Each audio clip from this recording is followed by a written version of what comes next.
This is me with America's most infamous mafia boss, Michael Franzese. Have you ever killed someone? I don't want to answer it. And for the next 24 hours, I've been given exclusive access behind the scenes into his murky, criminal underworld. Tonight we begin with a shocking investigative report. Michael Franzese was arrested last week in New York on racketeering charges. Authorities say in the last 5 years, Franzese have made perhaps as much as $1 billion. To understand the mafia businesses and their deadly way of lifestyle. What would happen to someone if they violated the boss's wife? You're dead. Period. He will be revealing some never told before stories, and the timer starts right now. So I'm on my way to meet one of the most powerful ex-mafia bosses in America.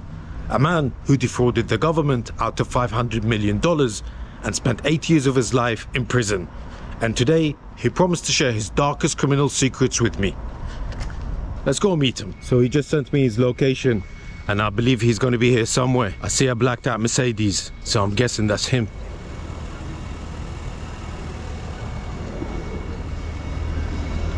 Mr. Franzese. Ali, Good morning, sir. pleasure. Nice to meet you. By the way, I needed to get stuck into some important questions, as I was genuinely shitting myself. You're obviously one of the most infamous and highest ranking ex-mafia bosses. Is it not too dangerous to be outside in the block like this for you right now? Everybody that I ran with, all the guys, they're all dead or in prison. I'm really one of the only survivors left. Understand something? I left the life, so I can't rub my nose in their face and say, hey, I'm moving back to Brooklyn. You know, I may not last very long, because look, there's always somebody there that wants to make a name for themselves, you know, and say, hey, listen, I got this guy. I got Michael Franzese. You never know. I mean, I wouldn't be that arrogant and cocky to say that would never happen. So you might still be a target for someone. Could be, yeah. With that sobering story still fresh in my mind, I wanted to find out what kind of businesses the mafia were involved in. So we were strongly involved with the unions. We control the unions throughout this country. And remember something, when you control the unions, you control the country in a big way. Because what do politicians want? They want two things. They want money and they want votes. Gambling. Nobody's better in a gambling operation than we were in organized crime. We love it. We know the business. We controlled all the bookmakers that were meaningful. So these are the classic businesses. When somebody talks about, you know, hijacking, did you hijack 12? Well, yeah, that happened. I'll give you an example. The very famous robbery of Lufthansa at JFK with Henry Hill and Jimmy Burke. Somebody from the inside gave them this information, so they planned this big heist at JFK. Those things happen because people come to us and they give us tips. As we walked around, it dawned on me how dangerous the life of a former mafia boss could be. And so I needed to ask this question. In all your time in the mafia, what would you say was the closest you've come to dying? Well, there was 2 times. One time, it was late at night. I had a meeting in a diner in Brooklyn, and I got out of the car, and I had one other person with me, and shots were fired out at me.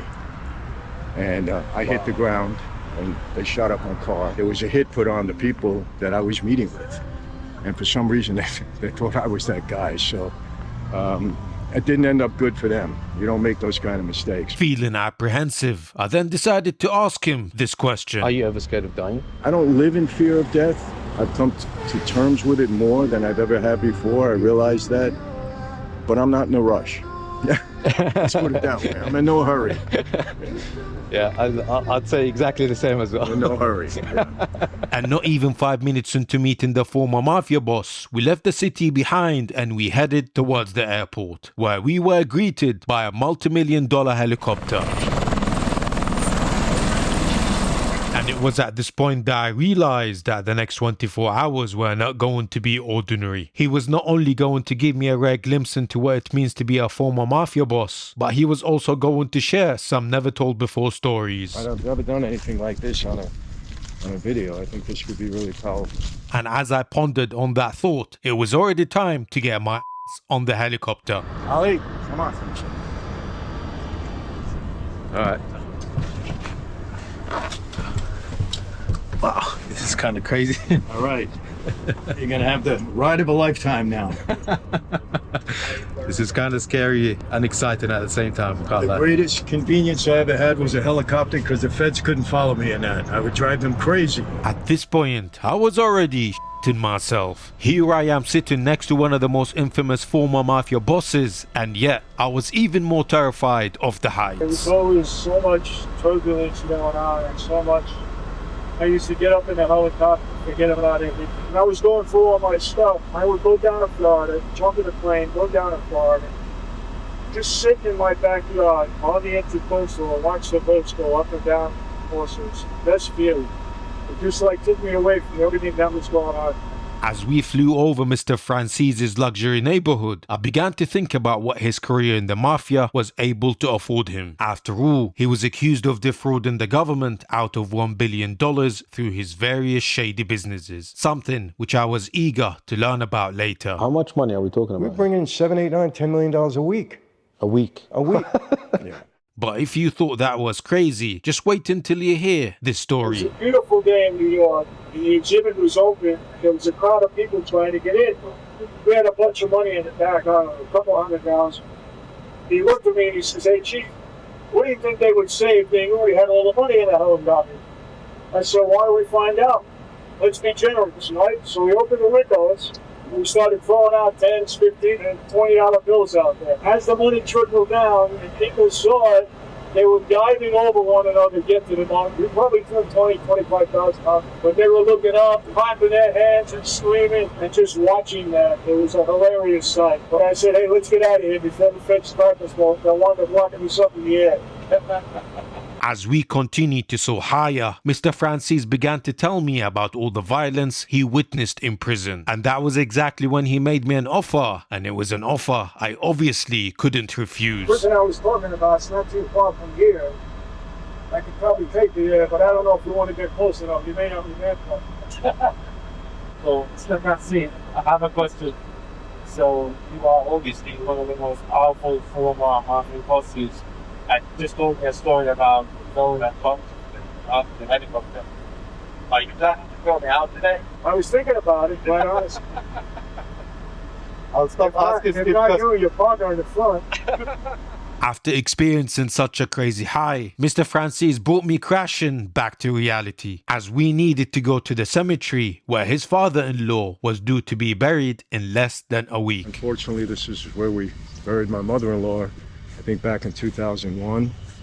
And now my father-in-law just passed away last week. So fortunately, we're going to be putting him right next to his wife, and I'm sure that's where he wants to lay. Throughout your life, I'm sure you've been around many deaths and so much destruction.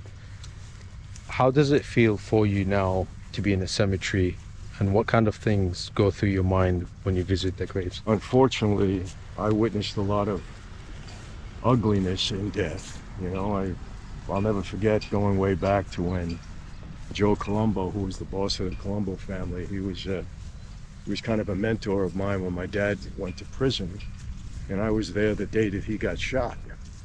And I was actually about 12 steps away from him. We had a big rally, and he got shot. He eventually died. He was in a coma for almost 7 years, and I witnessed that. It was one of the first horrors of death that I realized. And then just prior to that, was a very dear friend of mine and my father's, who was another mentor to me, and he was brutally murdered. And with that, we headed towards where his father-in-law was due to be buried next to his wife. But on the way there, Mr. Franzese decided to peel back the curtain by giving me a glimpse into his former life. My biggest crime was defrauding the government. I had tax on every gallon of gasoline. I'm going to be quite honest with you. I'm a Christian. I love the Lord, but I don't have any moral problem with defrauding the government. They're the worst crooks in the world. Would you say that they are the biggest mafia? Absolutely. Government's the biggest mafia. People say, well, they don't murder people. Really? Really, they don't murder people. That's naive people talking. They don't even understand. You know, CIA came to us to murder people. You know, they do murder people. Really? Oh, yeah. They wanted to murder Castro. They came to us. You know, 100%. That's a fact. Came to us to try to poison him. Didn't work. The plot didn't work, but they came to us. You know, and trust me when I tell you, and people, I know this for a fact. I've heard it from the right people all my life, including my father, people in the know. There's no question that the government was behind JFK's death. After that crazy story, we then continued to make our way towards his in-laws' graves, as he needed to ask them for forgiveness for the dark sins he was about to confess to me. She's my mother-in-law. What a great, wonderful woman she was, really. I think in a lot of ways I owe coming to salvation to my mother-in-law, to all her prayers. She was a prayer warrior. And she prayed for me every day. She kept my wife strong when I went away, to prison all that time for 8 years. When I got locked up the second time and the feds told my wife, your husband will never be free again, it was my mother-in-law that held her strong. Said, no, you married this guy, you're gonna hang in there. She died of cancer, and I was caring for her. Me and my wife were caring for her during that time. We were giving her treatments and everything else. And at the time, I thought I can do anything. So I was going to cure her cancer. I was probably giving her 30 pills a day. And there was one point in time where she just stopped taking the medicine. She wouldn't do it. And my wife was crying every night. My mother's giving up. The rest of the kids who love their mom, crying, right? And so I was taking her for her chemo treatment. I had her in the car, and I was really upset with her. And she just listened to me, let me talk. And then she's sitting there just like this, and she turns to me this way, and she says, Michael, I appreciate everything you're doing, but I'm going home. She said, I am ready to go home. And I looked at her, and you know what got me, Ollie? There wasn't one speck of doubt or fear in that woman. I'm pretty sure she's probably looking down at you now. She's happy and proud of the person who you became today, you leaving that life and becoming a much better person. Dear Lord, I thank you for bringing Irma into my life, for bringing me into her life, Lord. At this point, I was genuinely taken back. Here I am next to one of America's most infamous former mafia bosses, and yet all I saw was a simple man in front of me. And despite our completely different lives, his pain really resonated with me. Lord, I thank you for making her the strong woman of God that she was. I pray now that her husband is coming to rest alongside of her later this week. I'm anxious to get to heaven, but in about 25, 30 years from now, if that's okay. Not so much tomorrow. Thank you for all the blessings. Thank you for life. Thank you for everything that you've given me and my family. And that's it. We did all this in Jesus' powerful name. Amen. Thank you for sharing that. Oh, you're very welcome. I love this. Well, listen, I've never seen anything like this. So I've never done anything like this on a video. I think this could be really powerful. We appreciate it. I know this is a very personal thing, and it means a lot to you. Having sought his in-laws' forgiveness, Mr. Franzese then gave me his blessings to interview him, starting out by visiting a prison where his troubled life initially began. I was arrested 18 times on various nonsense things, sometimes, once or twice on a gambling bit. I went to trial 5 times because I was indicted 7 times. Wow. And I had 2 federal racketeering cases and 1 state racketeering case. For me, it was always a high-level crime. Racketeering, underlying acts, fraud usually, those were my kind of deals. They were always after me in a business way. They tried to indict me on murders and all of that, but none of that ever stuck. The sort of jail you spent time in, is it similar to this, where it's just barbed wires, tiny windows? Yeah. Concrete jail, essentially? They're all pretty much the same. They're very restrictive. Usually you don't have a window, a very small window in your cell. You always have razor wire everywhere. The problem with jails too is you don't get, when I say free time out of your cell. I knew guys that were doing jail time, pre-trial, waiting to go to trial, that were in jail for 1 year, 2 years, 3 years, and their trials hadn't come up. They were trying to commit a crime in jail to get moved to the prison. Wow. They wanted to get out of the jail. And I understand that, because it's tough to be in there for a real long time. And I had an incident where one guy, I was in a law library in LA County Jail, and one guy was moved into the law library so he can somebody, so he can get to the prison. And somebody told me that. And so there was only 3 of us up there. So I went to the guy and I said, listen, I know why you're up here. You're supposed to one of us. Make sure it's him and not me. I told him straight out. I said, because I'm alert and I'm watching for you.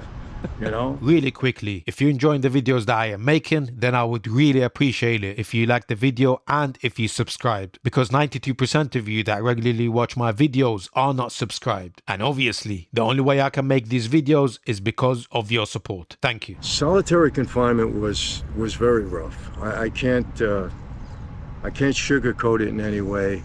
I can tell you this, it's a form of torture. You got a cot, you got a toilet, and you got a little metal desk. And that's it. And that's How long was he in there? 29 months and 7 days.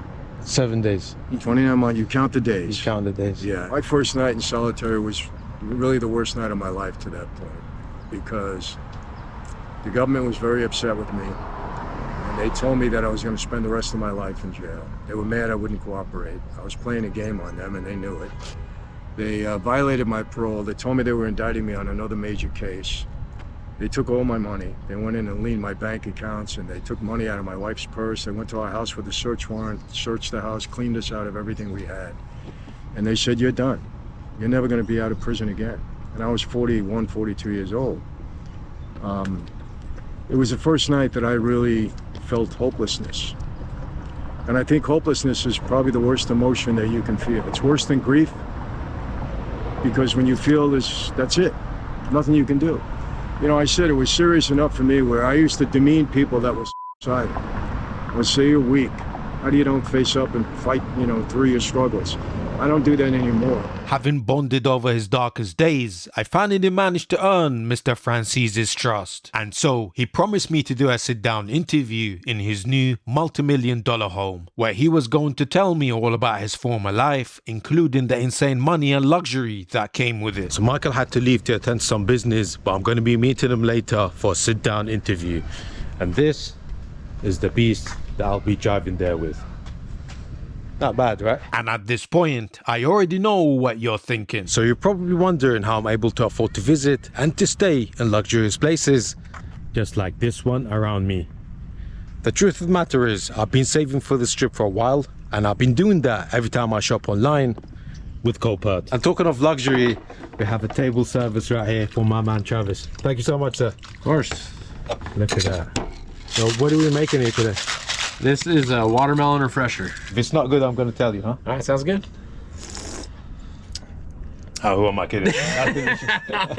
You're the man. Thank you. Coupert is a free browser extension that automatically finds and applies the best discount codes every time you shop online. And it works with the biggest websites like Walmart, eBay, and Best Buy. And this drink is actually delicious.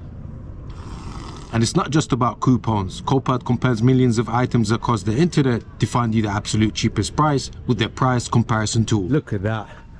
What an incredible view. The American flag, the yachts, and the ocean. So right now, I'm trying to upgrade my busted out iPhone, and I can do that just by going on Amazon like I usually do. But the cool thing is, when I find something that I want to buy, Coupert kicks in and it shows me the absolute cheapest price for this item by searching across the web. And just like that, I've been able to save myself over $300 just by using Coupert. So from now on, you don't need to overpay for anything. You can check out Coupert's free browser extension by clicking the link in the description, or by scanning the QR code on the screen right now to go ahead and join 8 million weekly active users and to start saving yourself some money. And with that, I headed towards Mr. Franzese's home to do the sit-down interview. But first, he wanted to give me a tour of his most prized possessions. This one here, The Idiot's Guide to the Mafia. I don't read that, but a lot of other people should. You know, and wow. So that's it. We read a lot here. And that's a picture of me and my wife, and I think that's, gosh, is that my daughter Julia? I think so. Many, many years ago. Wow. Yeah. And this is from Franzese wine. This came from Armenia, and it's a wine barrel, you know, with our brand on there. These are special. That's me and my wife when our first child, Mikkel, was born, and you'll see her shortly. She's coming over. And that's me and our first grandchild, Olivia. And she's 13 years old now, so she's a little princess. And that, I believe, is, I don't know if that's my wife or that's my daughter Amanda down there. All my girls are dancers, every one of them. My wife was a dancer. Are you a dancer as well? I got rhythm, but I'm not a dancer. I leave that up to the girls. And actually, my son is a terrific dancer. Yeah, he inherited. They got that from their mom, not from me. That's for sure. But I have rhythm. Yes, I can move. You know, I'm not going to show you, but I can move. And with that, we were finally ready to do the interview. He promised to answer anything that I will ask him, and believe you me, I was not planning on holding back. Can you tell me how you initially got started in the Mafia and what made you join in the first place? I joined because my dad was given a 50-year prison sentence for a crime that I believe until this moment that I know for a fact he didn't commit. And unless he got help, he would spend the rest of his life, I thought, in jail. He said, if you're going to be on the street trying to help me, you need to do it the right way. And at that point, he proposed me for membership into the life. So it was really my dad's request, my dad's desire, once he knew I wasn't going to school anymore. He said, I have to ask you one question, and you got to be honest with me. He said, I won't look either way. He said, I just want the truth. He said, if you ever had to kill anybody, would you do it? And I thought about it. I wasn't, I really thought for a minute, and I said, Dad, under the right circumstances, yes, I can. And he said, that's the right answer. Did you mean that? Yeah. I meant it. After reading years of headlines about his father, Sonny Franzese, and the crimes that he was accused of, I honestly could not tell what was fact and what was fiction. And so I decided to ask the one person that knew him best, and that was, of course, his son. My dad, Sonny Franzese, was an extremely high-profile underboss of the Colombo family at one time. He was the John Gotti of the 60s, late 50s, 60s. All over the media, major target of law enforcement, 7 or 8 different agencies on him. The government alleges he was involved in 30 or 40 murders. Never seen any evidence of that, but that was their allegation. My dad was very well respected on the street. If he didn't go to prison, he would have definitely been the boss of the family. He was that respected. At one point, he would have been boss. And my relationship with him was soured when I walked away from that life. The government came in and said when the contract was put on my life, informants told them my father went along with it. And your dad my dad went along with the contract. On your life? Yes. The only disappointment I have in my dad is I really do believe he loved his family very much, but he put his legacy in that life before my family. At this point, I really needed to ask him about the question that has been on my mind since we first met. Have you ever killed someone? Well, listen, I only answer it this way. I like to be as honest as I possibly can, but I will say this. It's a violent life at times. If you're part of that life, you're part of the violence. And that's the best way I can answer it. Murder is ugly. It's ugly. There's nothing pleasant about it. And I've seen a lot of people die. There was a very good friend of my dad's that was murdered. I walked into the funeral parlor and his sister came up to me and she hugged me and she brought me over to his coffin. And I'll never forget her words. She said, look what these animals did to my brother. And we stood by the coffin and she opened it up and he was unrecognizable. But then somebody would say, well, if you saw that, how could you get involved in that life? It's put into your brain, this is respectful, this is loyalty, this is what we do, we protect one another, you can't violate the rules. So you start to, okay, it's an honorable thing if you're taking out somebody who violated the rules. Having been around so much death and destruction, I needed to know how close he came to losing his own life. There was a night when I was walked into a room, I didn't know if I was going to walk out again. There was an article out there that I was making billions. It wasn't true, but they were trying to see if I was any money that I was keeping, right? So when I left the room, the guy that drove me there was a very dear friend of mine, and he was taking me to the destination. I got mad at him. I looked at him and I said, I know you my whole life, and you didn't warn me, you didn't tell me, you drive me to this meeting, I could have got killed in there, you didn't say a word to me. What kind of friend are you? He was a smart guy. He looked at me and he said, if it was the other way around, would you have told me? I thought about it for a minute. I said, no, Jimmy, I wouldn't have. He says, yeah, I might have walked you in that room, but I'm still your friend. He said, that's the life. He said, but your father was in there before you tonight. He didn't help you one bit. Ali, that hit me. I was speechless. Instead of saying, my son would never, and he could have stood up for me strongly, he didn't. He kind of threw me under the bus to fend for myself. Now, Jimmy, the guy that drove me, what do you think happened to him? They walked into a room and he never walked out again. At this point, I wanted to know what types of mafia businesses he was involved in that landed him in prison in the first place. Look, I had legitimate and illegal businesses. I put a lot of money out on the street. I was sharlocking money. I had my bookmaking operation, and then I had the gas business, which was the bonanza. How much money are we talking about? We're bringing $7, $8, $9, $10 million a week. A week? A week. I was selling 500 million gallons of gas a month, taking down 30 cents, 40 cents a gallon. Do the math. It was huge. What would you say is the most amount of cash you've seen in one room? I think it was around 70 million, something like that. 70 million? Yeah. Yeah. What sort of things did you spend your money on? What type of luxury was that able Well, I to had my own afford? jet plane.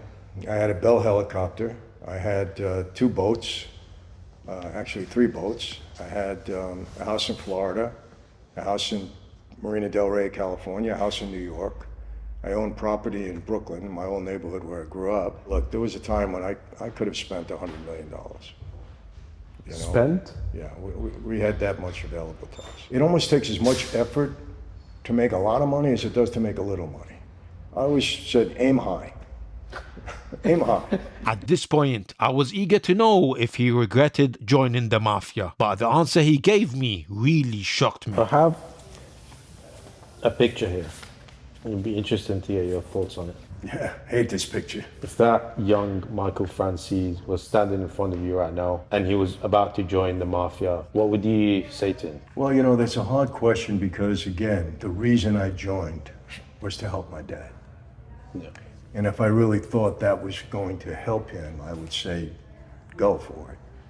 But knowing what I know now, I would tell him no. Having left his former mafia life behind him, I learned that Mr. Franzese is now a born-again Christian and a devout man of faith. In fact, he regularly spoke at churches, warning the young people not to follow in his footsteps. And it was something that I was eager to witness for myself later. But first, I really wanted to know what made him change in the first place. What would you say was your main catalyst for leaving that behind you? I left the life because of the young girl that I fell in love with. Your wife? My wife. Yeah, my wife now 40 years. I didn't want to put her through what my family went through. And I said I had to make a choice. It's either her or the life. And I decided her. That's why I did it. What is your mission now? Well, I'm very excited from what I'm seeing. There is especially among young men, there is a faith revolution. After being ostracized and demeaned and feminized for the last 25, 30 years, they're finally coming out of it. And they're finally looking at what manhood is really about. And you know what? I'm gonna get beat up for this, but Andrew Tate, Tristan Tate, they're good friends. I spent a lot of time with these young men. And they're teaching men to be men is important. We have a certain role in this life. It doesn't demean women. It doesn't say women are equal. There's a lot of things my wife can do I don't do. I had to pray every night not to have hatred for Joe Biden, because I believe he destroyed this country. He tried to destroy this country for his own benefit. The things that he did were despicable in my view. I'm that much convinced that hell really exists. I don't want to see my worst enemy go to hell. Being a person of faith, my accountability comes first to God. And that's what I tell young people. Get your priorities in order. Hang with the right people and be accountable first to God, because all good things flow from that. After the darkest of nights, a new day always begins, much like Mr. Franzese's story. But in order for me to see if he has truly changed, I decided to attend one of his church ceremonies. And let me just tell you now, this place was absolutely amazing.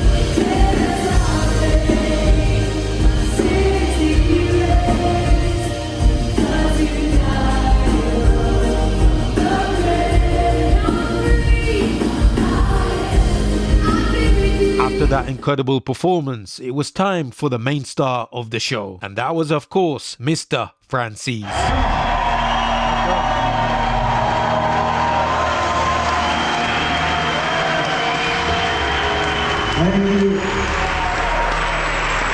I take ministry very, very seriously. God has done an amazing thing in my life. I'm forever grateful for what he's done for me. And I want to tell you how amazing. I want you to take a really good look at me. And I really mean this. I'm probably the most blessed, most fortunate person that's ever going to walk up on this stage and talk to you about anything. And the reason I say that is because had I been left up to do what I wanted to do in my life, follow the path that I was on, I'd either be dead or in prison for the rest of my life. God has made it crystal clear to me over the past 20 some odd years that if he didn't have a different plan and a purpose for my life, I wouldn't be here this morning. And after that warm introduction, Mr. Franzese had the crowd locked in as he launched into his first story. I was on parole. It was in 1991. My father was out on parole. I had walked away from the life. People were very upset with me. My father even did something that wasn't very kind to me. But he called me up. He said to me, son, I'm ready to forgive you for walking away, but you need to do something now. I said, what's that, Dad? He said, we're having a war in our family. We're going to war, and we need you here. I said, Dad, I'm on parole. You know my position. He said, I don't want to hear that. We need you here. I was really, really struggling. I made a decision. I said, I'm going to lie to my wife. I'm going to lie to my parole office. I'm not going to tell her. I'm going to go into New York, see how I can be of help, set things up. This is what happened. 2 days I had planned to do this. I'm walking out of a bank in Southern California, and 15 agents are there. This is when they locked me up, brought me into solitary. I'm in solitary confinement from 1991 to 1994. The war went on from 1991 to 1994.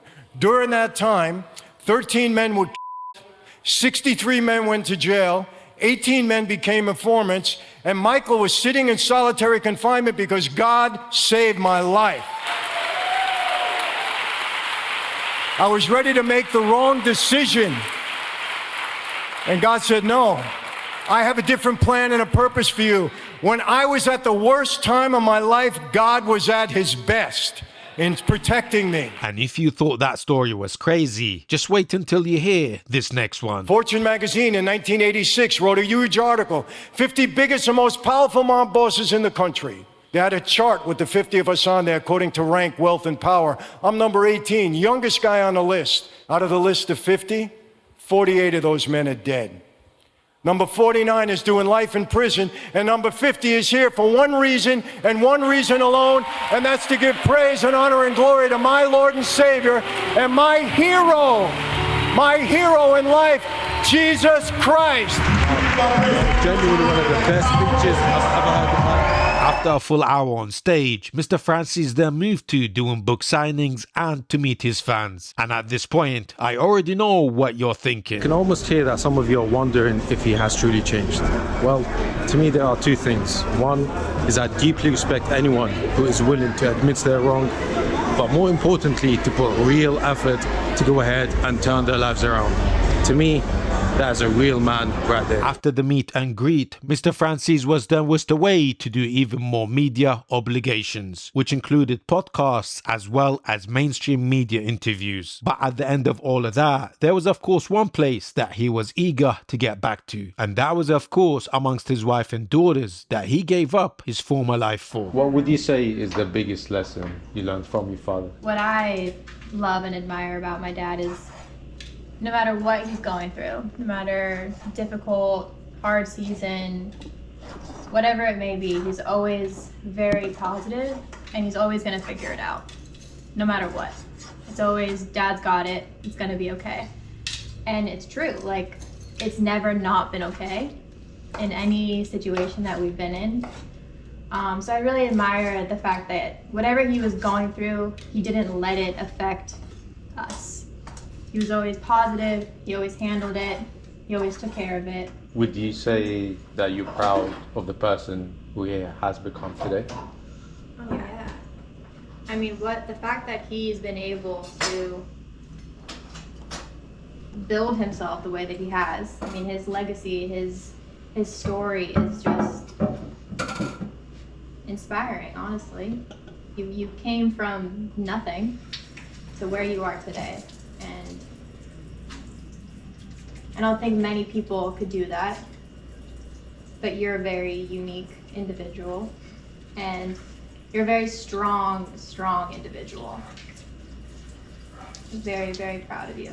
As I listened to Mr. Franzese's daughters speaking so proudly of their father, everything I learnt about him hit me all at once. I came here expecting a dark mafia story about money, power and violence, but what I walked away with was a story about his redemption. A story about how a man was willing to give up all the success, wealth and status for the sake of saving his own family. And yes, as a reformed man, he may still have some skeletons in his closet, but then again, I challenge you to show me another person that doesn't. The truth is, while your past can explain who you were, it doesn't dictate who you can become. And with that, I wanted to leave you with Mr. Franzese's final words. Be safe, be healthy. God bless each and every one of you, and God bless America. Yes, I'll see you next time. Stay tuned, my friends.